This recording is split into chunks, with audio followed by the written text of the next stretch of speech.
प्राचीन भारत के इतिहास की बात करते हैं, एंशियंट इंडियन हिस्ट्री।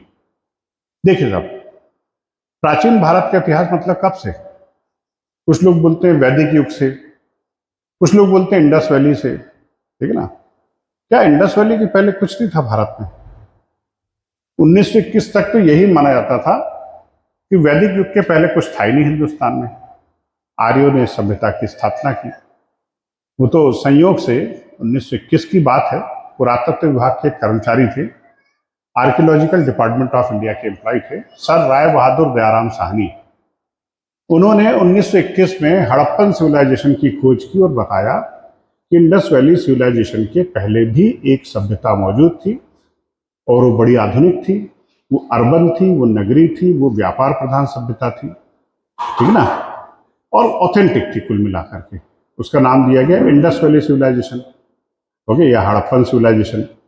यहाँ से शुरुआत हुई। ठीक, दयाराम साहनी की खोज के पहले हम वैदिक सिविलाइजेशन को ही एंशियंट सिविलाइजेशन मानते थे। ठीक, अब जब प्राचीन भारत के इतिहास की हम बात करते हैं तो मैं इसमें आपको बता दूं, एक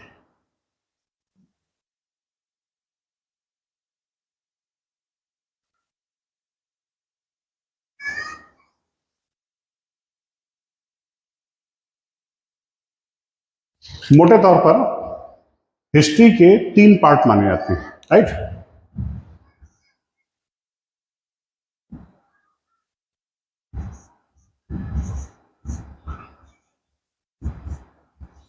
there is 3 types of history. एक है प्री हिस्ट्री, ठीक है ना। दूसरी है प्रोटो हिस्ट्री, ठीक है ना। और तीसरी है हिस्ट्री, ठीक है ना। इसको हिंदी में क्या बोलेंगे?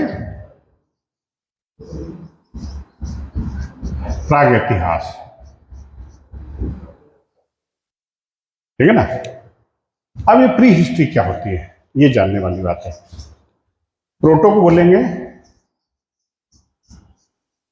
आद्य इतिहास और इसको बोलेंगे इतिहास। ठीक, ये तीनों में अंतर जानना हमें बहुत जरूरी है, राइट। ये हिस्ट्री का सबसे बेसिक लेसन है कि प्री हिस्ट्री क्या है, प्रोटो हिस्ट्री क्या है और हिस्ट्री क्या है, तीनों में क्या अंतर है। कालक्रम में सबसे पहले प्री हिस्ट्री आती है। नाम से पता चल रहा होगा कि इतिहास के प्रारंभ होने के पूर्व का युग। अभी इतिहास प्रारंभ नहीं हुआ है, प्री, ठीक है ना।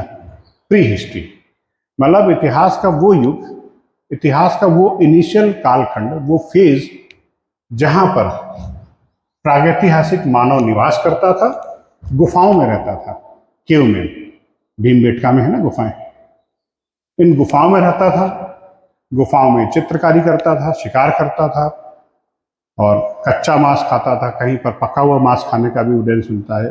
आग का आविष्कार कर चुके थे लोग। सामुदायिक जीवन उनका डेवलप हो चुका था। अब लेकिन मुख्य बात यह थी कि इस युग के लोग अभी लिखना पढ़ना नहीं सीखे थे। इसलिए आप देखेंगे इतिहास का वो कालखंड जहां पर लेक ऑफ रिटन एविडेंस, लिखित सामग्री का अभाव मिलेगा, ठीक है ना। There is no evidence of written script या रिटन एविडेंस।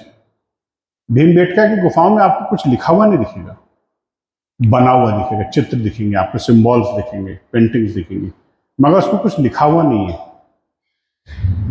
ठीक है ना। तो इतिहास का वो कालखंड प्री हिस्ट्री कहलाता है या प्रागैतिहास कहलाता है, जहां पर अभी मनुष्य ने समाज में रहना सीख लिया, सभ्य जीवन भी सीख लिया उसने, लेकिन उसने अभी लिखना पढ़ना नहीं सीखा। उसको ककहरे का ज्ञान नहीं है, एबीसीडी का भी नॉलेज नहीं है, ना लिखना आता ना पढ़ना आता है, ठीक है ना। तो इस युग की जानकारी हम लोग कैसे प्राप्त करते हैं? कहाँ गया है?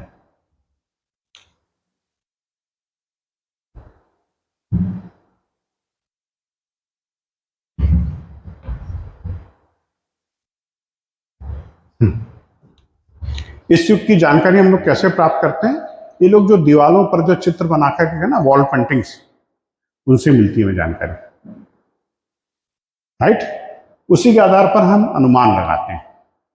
फिर इसके बाद का कालखंड आया प्रोटो, यहां पर आद्य इतिहास, इतिहास का आधा युग प्रारंभ हो चुका है, पूर्ण इतिहास नहीं है।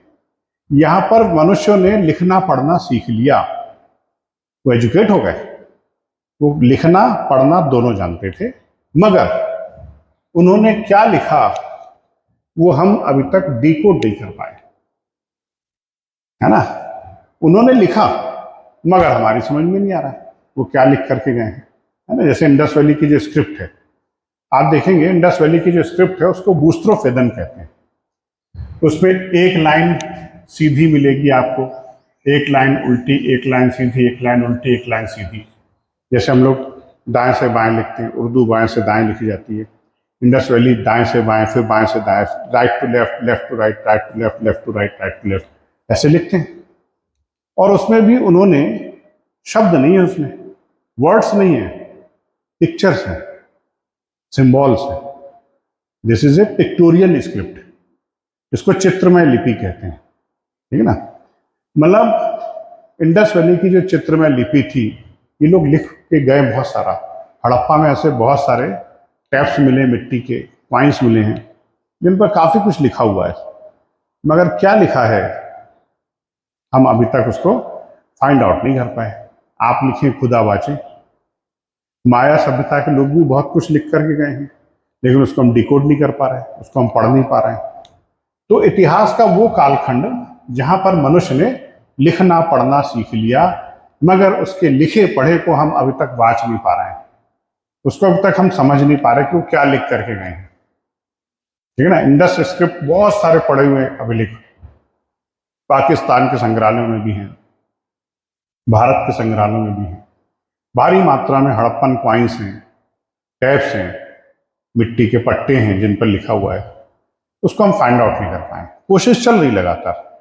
जिस दिन इंडस स्क्रिप्ट को पढ़ने में सफलता मिल गई, उस दिन इंडस स्क्रिप्ट यहाँ से जंप मार के यहाँ आ जाएगी, लेकिन जब तक हम पढ़ नहीं पा रहे हैं तब तक वो प्रोटो हिस्ट्री का ही हिस्सा है। Is that clear? अब प्रोटो से जंप मारी सभ्यता ने हिस्ट्री में, ये इतिहास का वह कालखंड है जहां पर मनुष्य ने लिखना पढ़ना अच्छे से सीख लिया और ऐसा लिख करके गए कि आज भी हम उसको रीड कर सकते हैं, आज भी हम उसको समझ सकते हैं। अब यहां पर इतिहास का विश्लेषण, एनालिसिस आसान हो जाता है। यहां पर तो हम कुछ नहीं कर सकते थे, ठीक है, जो कुछ भी मिला उसके आधार पर अनुमान लगा सकते थे। यहां पर भी हम अनुमान लगा सकते थे, ठीक है ना, लेकिन यहां तो हमारे सामने क्लियर कट एविडेंस है। वो लोग जो कुछ भी लिख कर, ऋग्वेद 4 वेद लिखे उन्होंने, ऋग्वेद, सामवेद, यजुर्वेद, अथर्ववेद, 4 वेद, उपनिषद 108, पुराण, कितने सारे वैदिक ग्रंथ मिलेंगे आपको। उन सबको आज हम पढ़ सकते हैं, पढ़ सकते ना। आपको बाजार में उपलब्ध है ऋग्वेद की किताब, हिंदी में ट्रांसलेट की हुई, आप पढ़ सकते हैं। वो जिस क्लिष्ट वैदिक संस्कृत में लिख करके गए उसको हमने डिकोड कर लिया, उसको आज हम पढ़ते हैं। संस्कृत आज भी चलन में है, ठीक है ना। तो हम कौन से युग में हैं? इतिहास में। यहां पर लिखना पढ़ना नहीं जानते थे, यहां पर लिखना पढ़ना जानते थे मगर हम समझ नहीं पाए उसको। यहां पर वो लिख पढ़ गए, हमने उसको समझ भी लिया। दैट इज सिंपल सा टॉपिक। कोई दिक्कत मैडम आपको? क्या नाम है आपका? आरती, है ना। नहीं देखिए, आप हाउस वाइफ हैं, बच्चों की माँ हैं, इसलिए नहीं वो रिस्पेक्ट होती है। देखिए, वुमेन्स का रिस्पेक्ट होना चाहिए, मेरा मानना ऐसा है ना। ऐसा चलिए ठीक है, आपने परमिट कर दिया तो आपका नाम लेके बोलेंगे। चलिए, तो ये क्लियर हो गया आप लोग को पूरा, आपको सर, है ना। चलिए, तो वापस हम आते हैं। ये इतिहास को प्रारंभ करने के तरीका था, है ना। अब सबसे पहले हम यहाँ जानेंगे कि प्राचीन इतिहास को जानने के स्रोत क्या होते हैं, सोर्सेस क्या होते हैं। देखिए, सोर्सेस की अगर बात